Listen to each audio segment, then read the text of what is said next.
Pada malam hari di sebuah hutan, sekelompok bandit gunung mendengar sebuah nyanyian dari suatu tempat.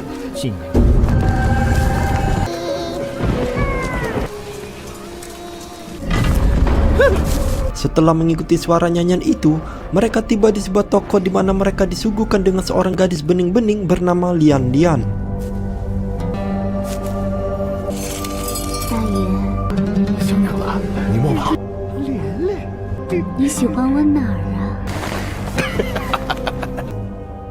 Lian Lian juga mengenalkan dua saudarinya bernama Jiking dan Su'er. Melihat cewek bening bertambah, para bandit itu pun semakin sakne dan meminta keduanya untuk ikut bergabung. 妹妹们来， Jiking yang mendengar itu pun mengikuti keinginan para bandit dengan mendekati kepalanya. Dan tak butuh waktu lama, Jiking dan saudarinya untuk menangkap para bandit. Namun saat mereka ingin menghisap jiwa para bandit, aksi mereka dihentikan oleh seorang biksu bernama Bagong. Sedangkan Bagong tanpa banyak cincong mengeluarkan beberapa jurus untuk menghadapi para siluman.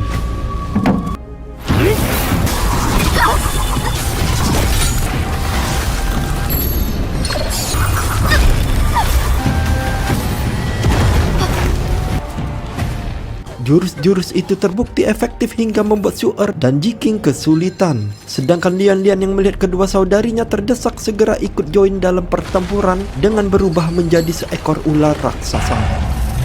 Meski begitu, Lian Lian juga tidak mampu untuk melawan Bagong.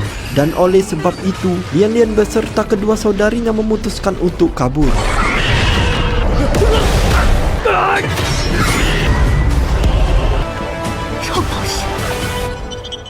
Beberapa saat kemudian, Lian Lian dan Jiking tiba di sebuah gubuk untuk memulihkan luka. Di sini diceritakan Jiking dan Lian Lian mengumpulkan jiwa manusia untuk disembahkan kepada Nyonya, yang merupakan pemimpin mereka. Jika tidak, mereka akan mendapatkan hukuman. Tidak lama kemudian, seorang pemuda bernama Wang masuk di tempat itu. Karena Lian Lian sedang terluka, kali ini Jiking yang akan maju untuk merayu Wang. Dan dengan tubuh mulusnya, Jiking mulai menggoda Wang. Tetapi Wang dengan iman yang kuat dengan tegas menolak Jiking. Terlebih Wang menganggap istrinya lebih cantik ketimbang Jiking. Karena tak ingin imannya tiba-tiba goyah, Wang pun memutuskan untuk pergi dari tempat tersebut. Dan sebelum pergi, ia memberikan pakaian kepada Jiking agar Jiking menutup auratnya.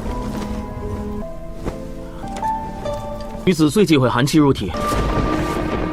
Sesaat setelah Wang pergi, Jiking pun mulai penasaran dengan kecantikan istri Wang. Sampai-sampai Wang ini menolak dirinya.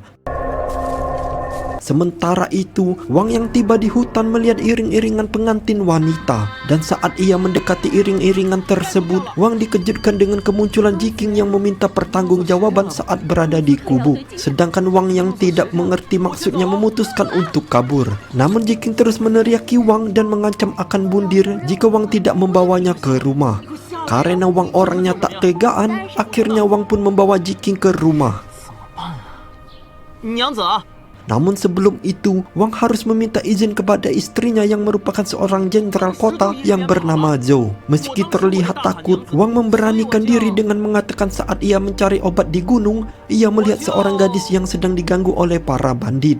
Dan sebagai seorang suami dari seorang jenderal, Wang memberanikan diri untuk menyelamatkan gadis tersebut.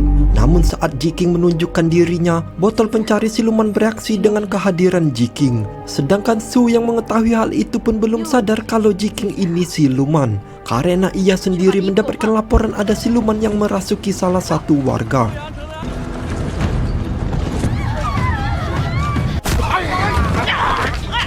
Di lain sisi, dua orang mengusir siluman mengalami kesulitan saat mereka mencoba mengusir siluman yang merasuki tubuh salah satu warga. Hingga akhirnya, Su beserta anak buahnya muncul dan berhasil menangkap siluman tuyul yang berada di tubuh warga tersebut.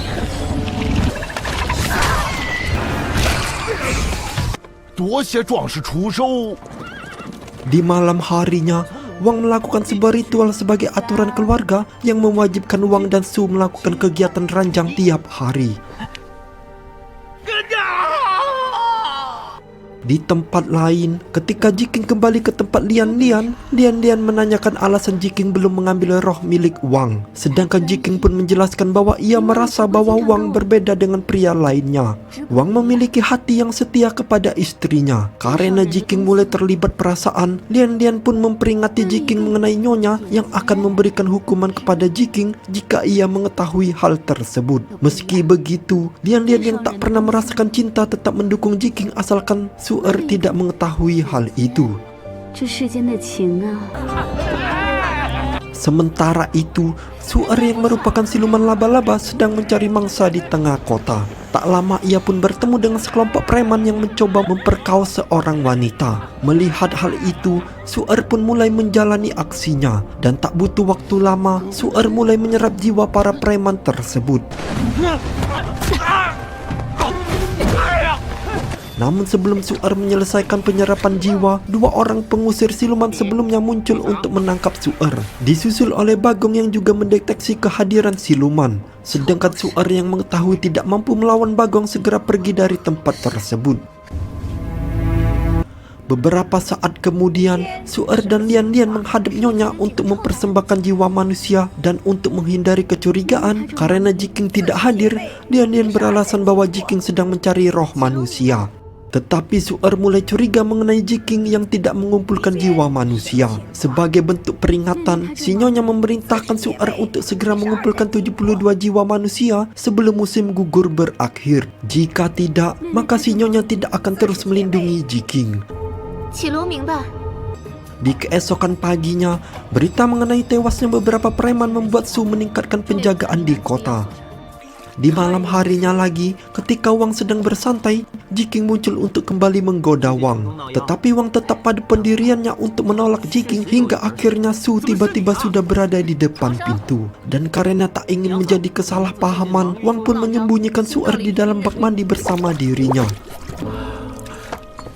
Setelah Wang berhasil membuat Su-er pergi, Jiking kembali menggoda Wang. Bahkan dengan semua adegan hot yang Jiking berikan, Wang kembali memerintahkan Jiking untuk pergi. Karena di hati Wang hanya ada Su seorang.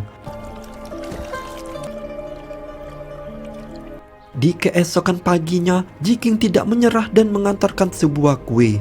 Namun sebelum Jiking tiba di kamar, Su menodongkan pedang ke arah Jiking karena ia mulai cemburu dengan Jiking yang terus mengunjungi suaminya. Di tengah ketegangan di antara keduanya, Wang pun muncul. Dan dengan kemunculan Wang, Jiking menjelaskan bahwa Su ingin belajar membuat kue darinya. Dan ketika Wang mencicipi kue tersebut, Wang langsung memuji istrinya karena pandai melakukan banyak hal.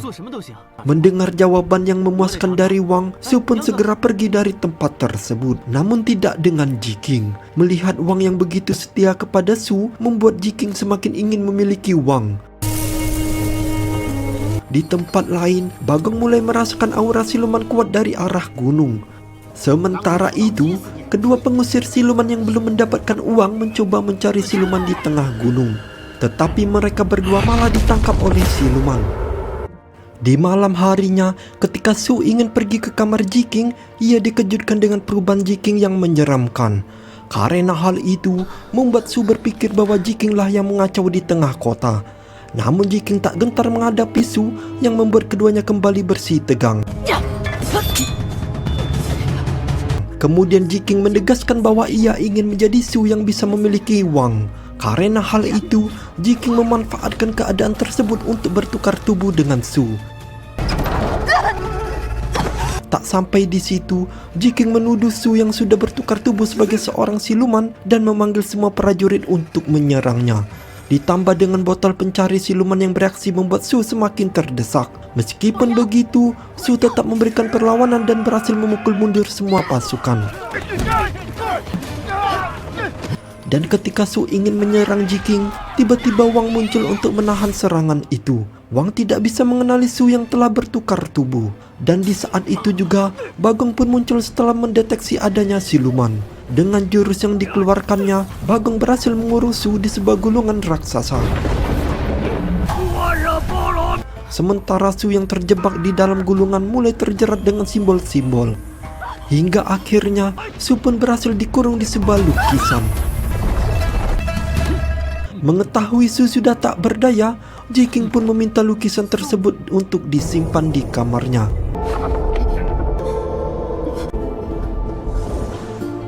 Beberapa saat kemudian, para warga kota melakukan perayaan setelah mengetahui siluman berhasil ditangkap. Sementara Jiking melakukan persiapan untuk adegan ranjang dengan Wang. Jiking sengaja meletakkan lukisan di kamarnya agar Su melihat saat Jiking dan Wang bergulat di ranjang. Sementara Su yang melihat kejadian itu hanya bisa menangis melihat suaminya bersama wanita lain. 娘子说笑了。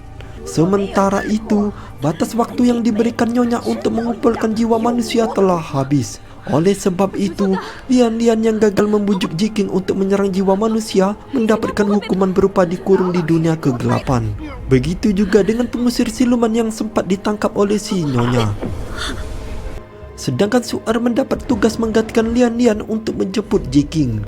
Su-er juga mengatakan bahwa yang dicintai Wang adalah istrinya, sedangkan Jiking hanya menggunakan tubuh milik istrinya. Tetapi Jiking tak peduli asalkan Wang bisa mencintainya.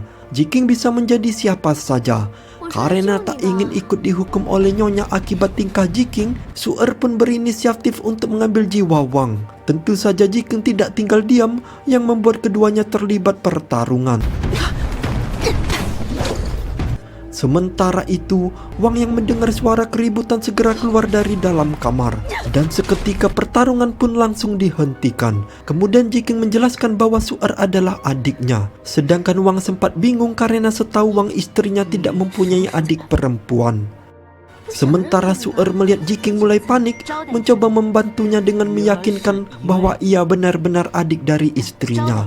Sesaat setelah Wang pergi, Jiking pun berjanji bakal mengambil jiwa Wang dan kembali ke tempat Nyonya.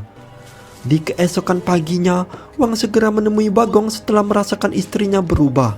Istrinya yang jarang melakukan adegan ranjang, ditambah istrinya tiba-tiba mempunyai adik perempuan, membuatnya semakin yakin istrinya adalah orang lain. Namun semua itu belum bisa meyakinkan Bagong. Hingga akhirnya saat Wang menjelaskan bahwa ia sempat melihat bayangan seekor ular di kamarnya, Bagong pun mengeluarkan sebuah arak. Dan dengan meminum arak tersebut, seseorang yang meminumnya bisa mewujudkan wujud aslinya. Tak hanya Wang, perubahan terhadap Su juga dirasakan oleh para prajurit saat Su sering absen dalam patroli. Sementara itu, Wang menyiapkan jamuan dan sebotol arak yang diberikan oleh Bagong.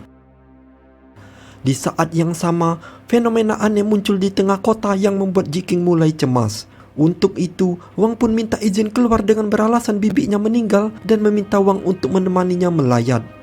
Wang yang mengetahui hal itu pun setuju, tetapi ia meminta istrinya terlebih dahulu meminum arak yang disediakannya. Akhirnya Jiking pun minum arak yang diberikan oleh Wang. Namun sebelum mereka pergi, Wang mengambil lukisan yang berada di kamarnya. Beberapa saat kemudian, Jiking membawa Wang ke sebuah reruntuhan. Tiba-tiba sebuah serangan pun muncul. Serangan itu berada dari dua orang pengungsi siluman yang kini telah dirubah menjadi siluman. Jiking yang tak ingin Wang dalam bahaya memerintahkannya untuk segera kabur. Tetapi Wang menolak karena ia ingin melindungi istrinya. Melihat Wang yang tak ingin kabur, akhirnya Jiking pun mengungkapkan bahwa ia sebenarnya bukan istrinya. Jiking berjanji bakal memberitahu lokasi Su berada setelah Wang pergi dari tempat tersebut.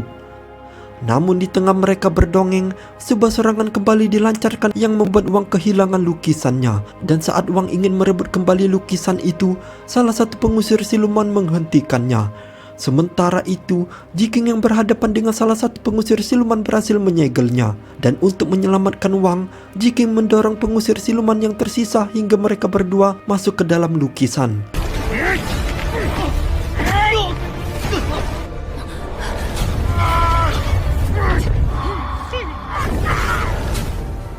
Pertarungan pun kembali terjadi antara Jiking dengan pengusir siluman. Namun karena Jiking tidak berada di tubuh aslinya, Jiking mengalami kesulitan. Hingga akhirnya saat tubuh Jiking terpental, tubuhnya mengarah ke Su yang tersegel dan membuat keduanya kembali bertukar tubuh. Di lain sisi, Su'er tiba-tiba muncul. Sedangkan Wang yang melihat itu pun meminta Su'er untuk membebaskan istrinya. Namun Su'er datang bukan untuk membantu Wang, melainkan membawa Jiking untuk kembali menemui nyonya. Sebelum Su'er mengeluarkan Jiking, Bagong pun muncul untuk merebut lukisan tersebut. Kemudian dengan kekuatannya, Bagong berhasil mengirim Su'er ke dalam lukisan. Dan tugas Bagong selanjutnya adalah mengeluarkan tubuh Jiking karena ia berpikir Su masih berada di tubuh Jiking.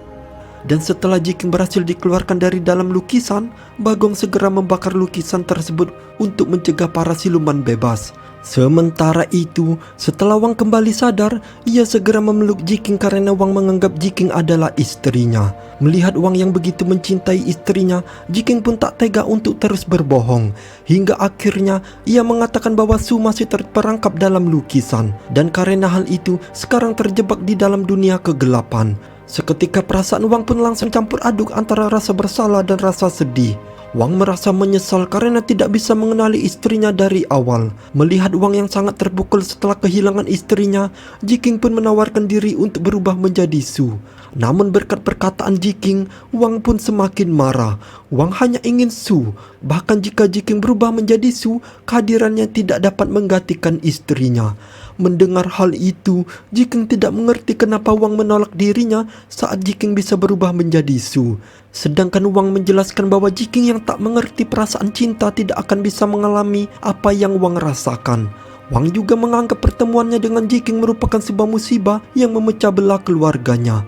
Dengan rasa kecewa, Wang mengusir Jiking karena ia tidak ingin lagi bertemu dengannya. Sebelum Wang melanjutkan pencariannya, Jiking memperingatkan bahwa dunia kegelapan sangatlah berbahaya. Dunia kegelapan sendiri berada di antara surga dan neraka yang tak mungkin Wang kunjungi. Meski begitu, Wang tak peduli untuk terus mencari istrinya. Wang terus memanggil istrinya meski ia tak tahu kemana arah yang ditujunya. Hingga akhirnya Bagong muncul untuk membantu Wang pergi ke dunia kegelapan. Anggap saja sebagai penebus kesalahan yang telah Bagong perbuat. Sebelum itu, Bagong memperingatkan dunia kegelapan berisi jiwa-jiwa yang tersesat dan Wang harus kembali sebelum matahari terbit. Setelah Wang bersedia mengikuti syarat yang diberikan oleh Bagong, Wang pun dikirim ke dunia kegelapan di mana Bagong tiba di sebuah dataran es. Tak lama Bagong melihat Su yang berada di bawah es, dan karena tak tahu apa yang akan dilakukan, Su pun semakin menjauh dari Wang. Di tempat lain, Jiking yang mengetahui Wang pergi ke dunia kegelapan meminta Bagong untuk membantunya mengirim Jiking ke dunia kegelapan.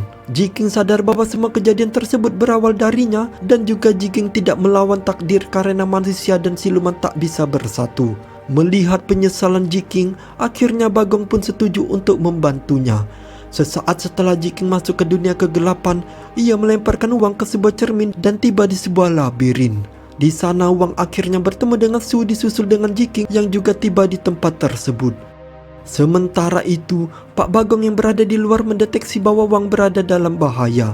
Di saat yang sama, Nyonya akhirnya muncul di hadapan Wang setelah Nyonya melacak keberadaan Jiking. Sedangkan Jiking yang melihat Nyonya mencoba meminta pengampunan untuk melepaskan Su dan Wang.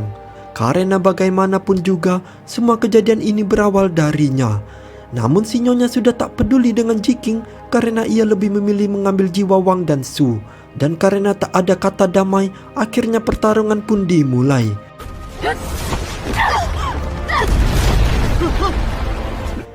Di saat itu juga, Bagong pun muncul untuk membantu Wang dan Su. Sedangkan si Nyonya yang terus mengamuk membuat tempat itu mulai runtuh. Dan untuk mencegah si Nyonya menangkap Wang, Jiking rela tetap tinggal di tempat itu.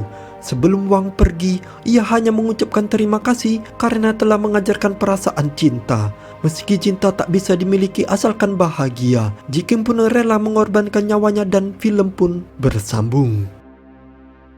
Di sebuah pemakaman, terlihat dua pria yang sedang mabuk tidak menyadari ada sesuatu yang sedang mengintai mereka. Dan saat salah satu pria pipis di salah satu pemakaman, tiba-tiba seekor ular muncul dari dalam lubang dan mencaplok ular milik pria-pria tersebut.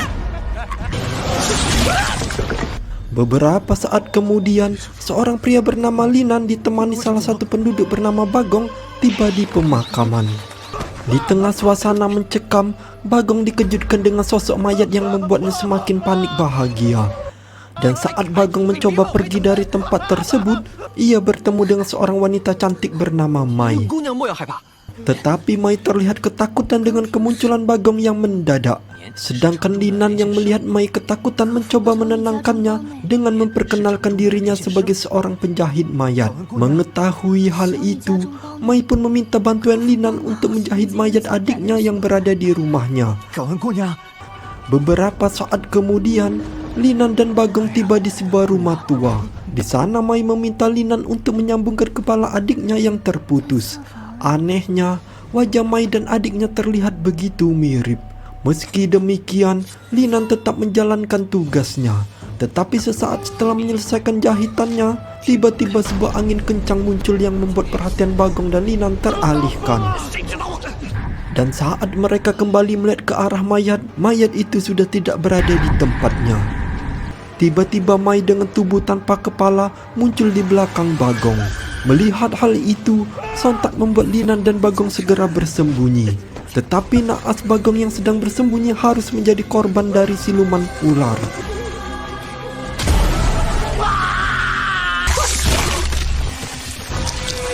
Sedangkan Linan mencoba menggunakan kekuatan jahitan untuk melindungi diri.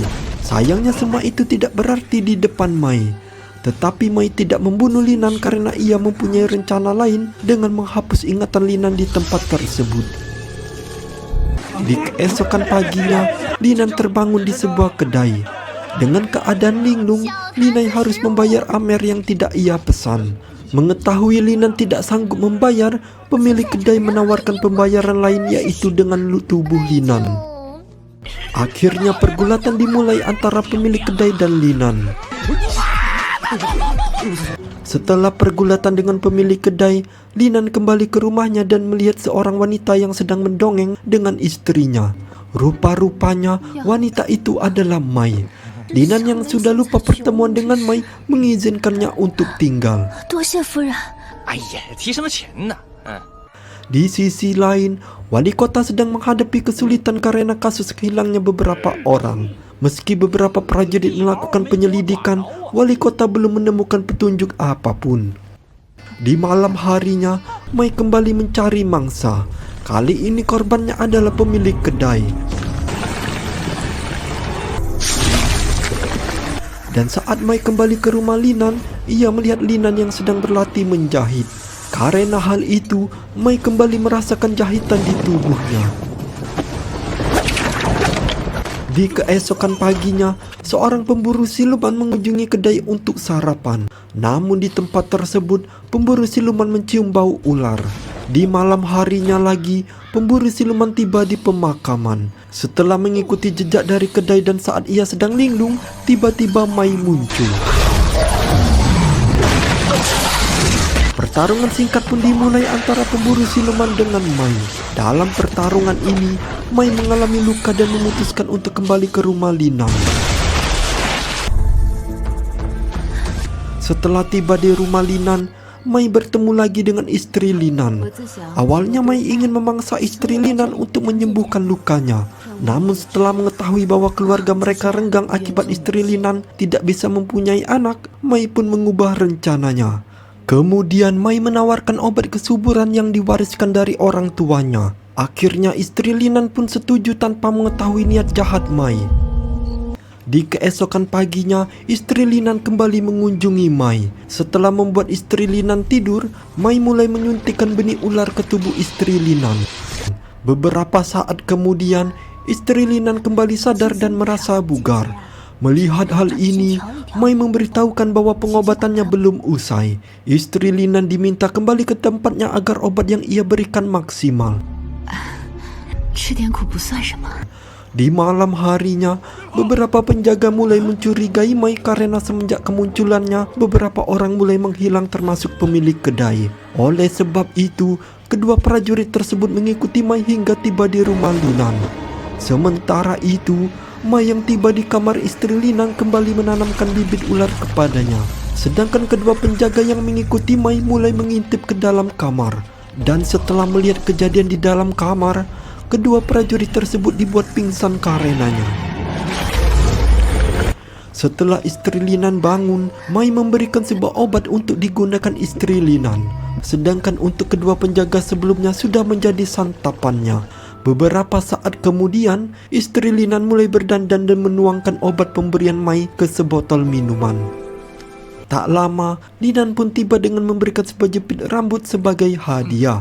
Setelah meminum minuman pemberian istrinya, Linan melihat istrinya berubah menjadi Mai. Linan yang melihat kecantikan Mai pun mulai terpesona. Namun sebelum Linan bercocok tanam, ia sadar untuk tidak mengkhianati istrinya.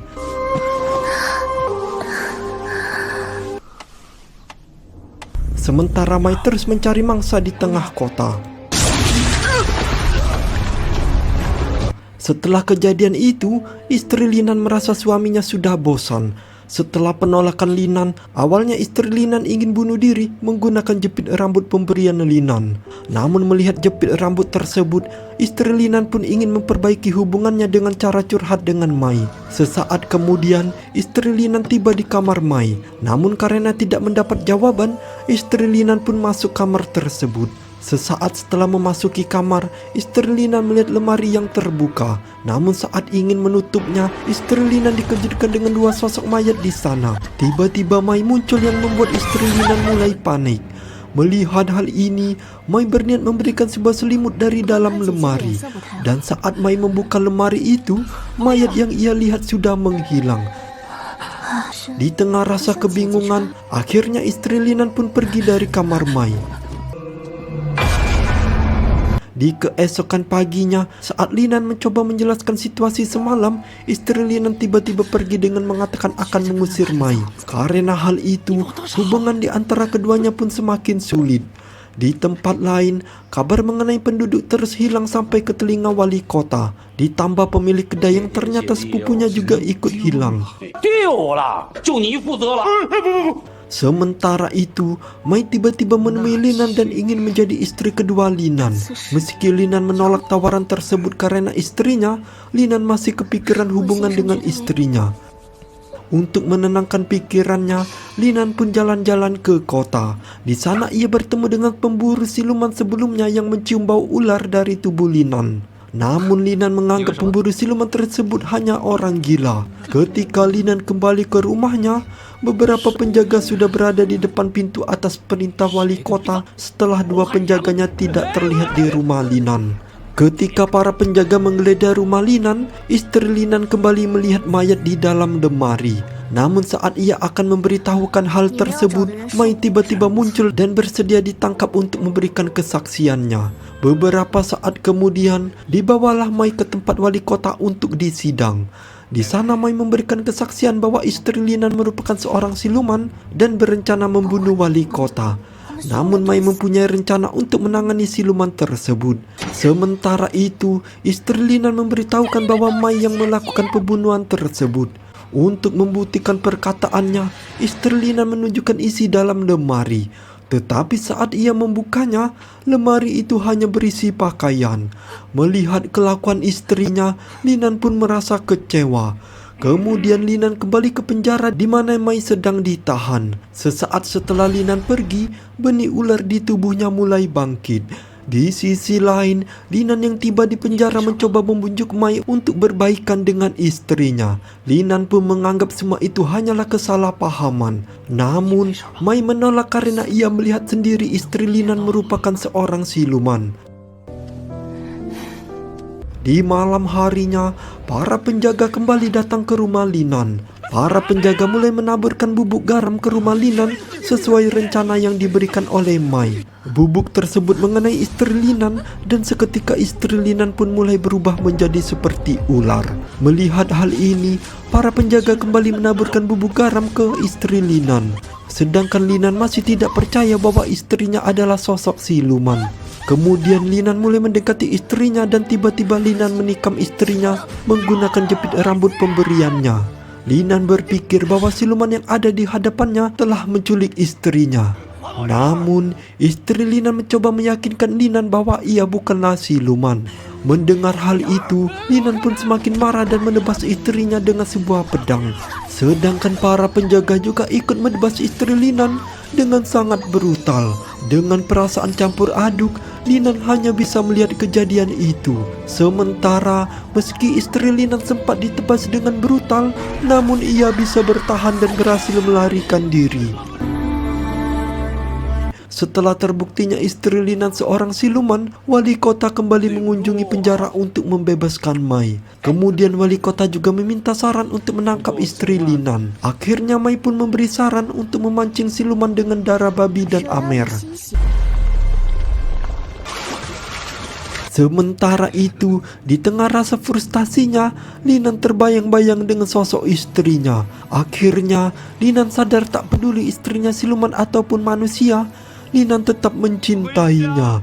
Dengan rasa bersalah, Linan terus mencari istrinya hingga ke dalam hutan. Sedangkan istri Linan yang melihat suaminya hanya bisa melihat dari kejauhan. Tak lama, Mai pun muncul dengan mendekati istri Linan. Mai mengancam akan membunuh Linan jika ia bersuara. Kemudian Mai memberitahukan bahwa semua itu adalah rencananya untuk menjadikan Linan sebagai suaminya. Semenjak Linan berhasil menyelamatkan tubuhnya dengan teknik jahitan, ia pun mulai jatuh cinta dengan Linan. Dan sebenarnya di dalam perut istri Linan terdapat seorang bayi. Mai akan menyelamatkan bayi tersebut jika istri Linan mengikuti perintahnya. Demi menyelamatkan jabang bayinya, istri Linan pun setuju untuk mengikuti keinginan Mai. Beberapa saat kemudian, istri Linan tiba di tempat jebakan yang sudah wali kota siapkan sebelumnya. Seketika sebuah jaring menangkap istri Linan dan melemparkannya ke dalam kolam berisi amer. Linan yang melihat istrinya tersiksa mencoba menyelamatkannya. Ia tidak peduli jika istrinya siluman atau bukan, karena Linan masih mencintai istrinya. Karena tidak ingin suaminya terlibat, istrinya pun memutuskan untuk mengaku sebagai siluman dan istrinya telah memangsa manusia. Namun, Mai mengingkari janjinya dan melempar sebuah obor ke dalam kolam. Dan seketika kolam pun menjadi lautan api.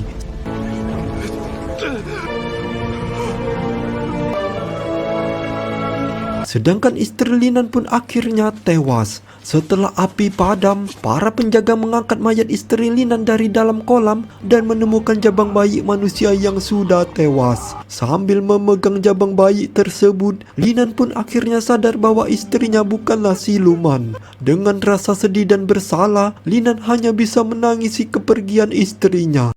Di keesokan paginya, Lina dan Mai pun menikah. Dengan memberikan sebuah minuman kepada Mai, Mai mulai berubah menjadi sosok siluman. Rupa-rupanya yang Mai minum merupakan obat yang lebih kuat daripada garam. Mengetahui hal tersebut, Mai pun segera kabur. Setelah itu, Linan kembali mengunjungi Mai istrinya. Di sana ia bertemu dengan pemburu siluman. Dan singkat cerita, Linan pun bekerja sama untuk membunuh Mai. Beberapa saat kemudian, Linan dibantu beberapa penjaga berhasil menangkap Mai. Tetapi usaha mereka gagal dan saat itu juga pemburu siluman muncul untuk menghadapi Mai. Kali ini, pemburu siluman berhasil dikalahkan dan saat Mai menuju ke pemburu siluman untuk membunuhnya, Linan mengeluarkan beberapa jarum yang dilemparkan ke arah pohon. Berkat benang dari jarum tersebut, membuat tubuh Mai terpotong-potong. Saat mengira pertarungan telah usai, tubuh Mai kembali menyatu. Kemudian Mai kembali menyerang pemburu siluman hingga sekarat. Dengan kekuatan terakhirnya, pemburu siluman melancarkan serangannya. Sedangkan Linan memanfaatkan serangan tersebut untuk mendekati Mai. Dengan memanfaatkan jahitan yang Linan berikan sebelumnya, Linan pun mulai menghentikan aliran darah menggunakan benang. Hingga pada akhirnya, Mai pun lenyap dan Linan berhasil membalaskan dendamnya dan film pun tamat.